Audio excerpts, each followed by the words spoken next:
Nas će ta politička korektnost ubiti. Znate, vi ste iz pristojnosti napisali piromane. Kakvi piromani? Koji piroman ide sa automatskim oružjem?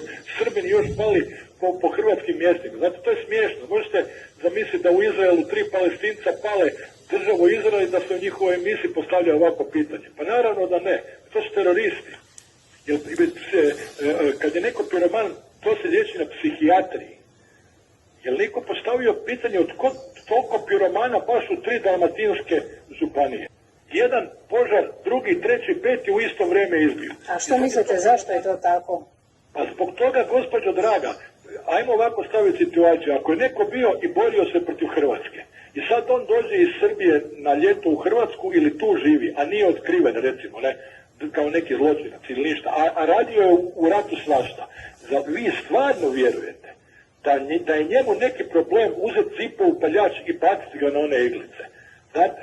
Ne, to je njemu najnormalnije napraviti. Ako mu je bilo normalno silovat, ubijat, palit, onda mu je i to normalno. Ali ajde, hvala ti Bože da se ta riječ terorizam počela kod nas pojavljivati. Evo, pogledajte recimo Daliju Orešković. Žena nije A rekla o ovome. Pazite, njoj je problem kad neki klinac od 15 godina pjeva Čavoglave, zbog prve 3 riječi proglasit će ga ustašom. A ovdje četnici pale i žena A nije rekla, ne ona, nego niko, razumijete? U ovoj zemlji se događa nešto suludo.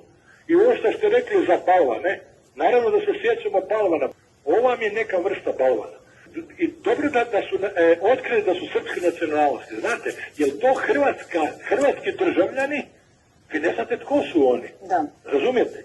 I ljudi se naslađuju, Hrvati pale svoju domovinu. Ne pale Hrvati, pale četnici. Ima časnih i poštenih ljudi koji su došli odraditi sezonu, dakle nisu... Ne govorimo mi o njima. Evo, vidite, to je gospođo kod nas problem. Vi odmah meni o nekome o sezoni. Pa ko govori o sezoni? Pa ova djevojka što je poginula u Omišu, ona je vjerovatno pretpostavljena srpske nacionalnosti. Ona je Srpnja, mislim, iz Bosne. Ko o takvim ljudima govori? Ja govorim o Jovi što je bio četnik u Domovinskom ratu i borio se protiv Hrvatske i sad pali Hrvatske šume. Pa jel imam protiv tog ja čovjeka nešto reći da me se ne proglasi ustašom, razumijete?